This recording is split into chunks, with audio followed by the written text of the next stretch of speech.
Le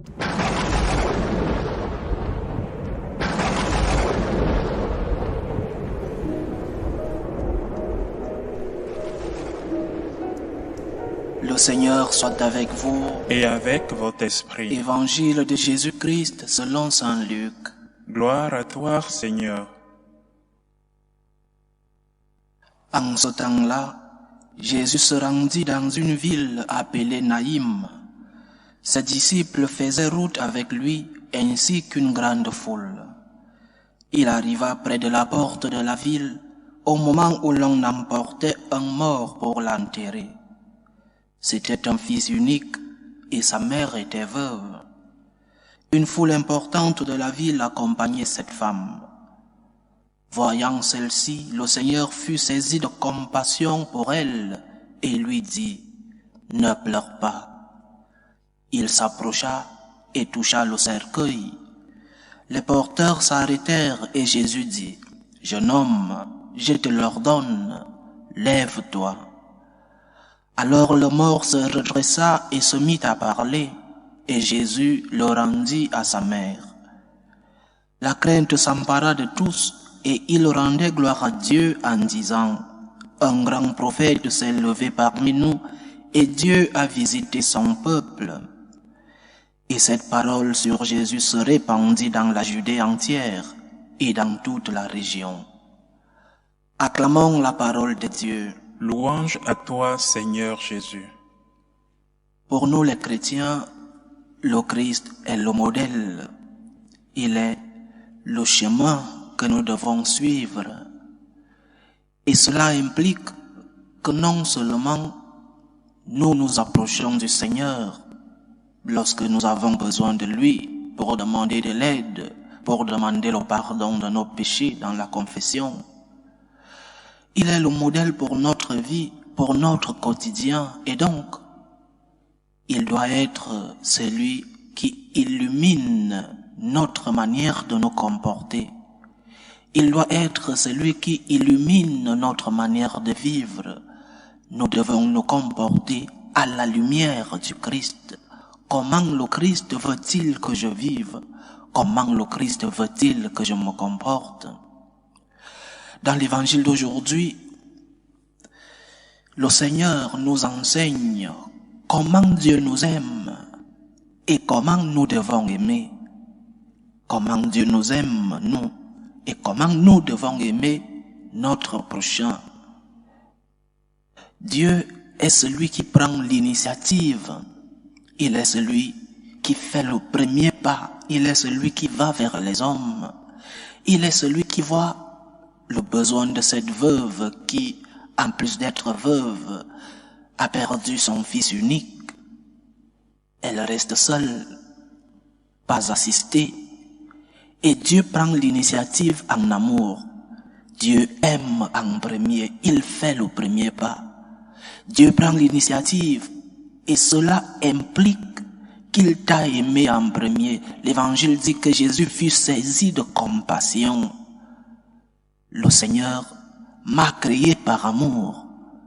Il m'a donné le don de la liberté par amour. Et que lorsque j'ai mal utilisé le don de la liberté, en m'éloignant de lui, il ne m'a pas payé à la mesure de mes péchés.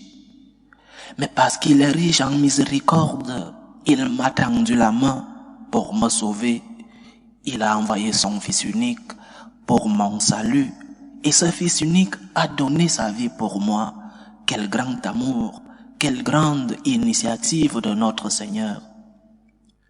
Donc, lorsque tu ne comprends pas les plans de Dieu dans ta vie, lorsque tu vis des moments difficiles, des moments d'obscurité, des moments de ténèbres, des moments de croix, lorsque tu vis ces moments-là, fais confiance en Dieu. Il a toujours pris l'initiative dans ta vie. Fais-lui confiance. Tu as 1000 preuves de l'amour de Dieu dans ta vie. Tu as 1000 preuves que le Seigneur ne t'abandonne pas. Et ces preuves qui sont personnelles doivent nous aider lorsque nous vivons ces situations difficiles dans la vie. dans les moments de ténèbres, dans les moments d'obscurité, dans ces moments de croix, dans ces moments de tourmente. Souviens-toi des moments de lumière que tu as vécu dans ta vie. Souviens-toi de ces beaux moments que tu as vécu dans ta vie. Souviens-toi de la main de Dieu qui t'a toujours bercé. Souviens-toi des moments de résurrection. Ne vis pas la croix comme s'il n'y avait pas de résurrection. Ne vis pas les moments de ténèbres comme si la lumière n'avait jamais jailli dans ta vie. Nos moments de lumière doivent nous servir lorsque nous vivons des moments de difficulté. Souviens-toi de tes moments de joie, pour que ces moments de joie, ces moments de lumière illuminent tes moments d'obscurité, pour que tes moments de joie viennent illuminer tes moments de douleur. Dieu t'aime, il nous aime, il a pris l'initiative en amour depuis la création. La création est une œuvre d'amour. La création, c'est cette sortie de Dieu pour les hommes. Il nous a créés par amour et il continue de nous aimer. Nous avons 1000 preuves de l'amour de Dieu dans nos vies. Le Seigneur a pris l'initiative. Il fait le premier pas dans nos vies chaque jour. Et lorsque nous vivons des moments difficiles, des moments d'obscurité, souvenons-nous qu'un jour, nous avons vécu de bons moments, des moments de joie, des moments de gloire. Et de même que le Christ a des yeux, de même que le Christ a fait le premier pas en amour pour nous, le Christ a de la compassion, il voit les besoins de ceux qui souffrent. Et c'est ainsi que toi aussi tu as des yeux. Aimer en premier signifie que tu ne dois pas seulement aimer ceux-là qui te demandent de l'aide, mais que tu as des yeux pour voir les besoins des autres. Tu ne dois pas aimer seulement quand tu accomplis tes devoirs, tes obligations. Tu dois aussi aimer lorsque l'autre a besoin de toi, même s'il ne te demande pas de l'aide, parce que le Seigneur t'a créé avec des yeux, parce qu'il t'a aimé en premier, et comme imitation du Christ notre Seigneur, nous aussi nous devons faire le premier pas en amour. Aime en premier. N'attends pas que l'autre te demande de l'aide. Tu as des yeux pour voir les besoins de l'autre. Tu as des yeux pour voir la souffrance de l'autre. Fais le premier pas.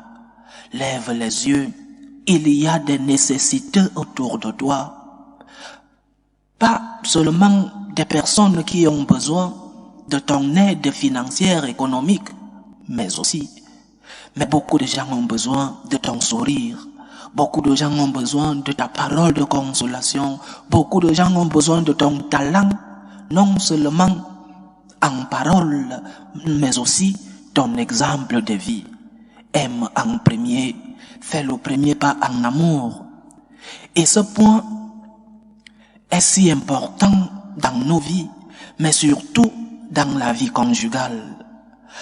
Lorsque les époux essayent de s'aimer, même si l'autre ne demande pas de l'aide, je sais qu'il a besoin de moi. Je sais parce que j'ai les yeux pour voir. Je sais que mon conjoint vit des moments difficiles et qu'il a besoin de mon aide. Ouvre les yeux. Regarde les besoins des autres. Le Seigneur t'a aimé en premier.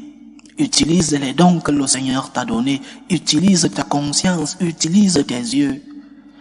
Utilise ton cœur pour aimer l'autre, même si l'autre ne te demande pas de l'aide.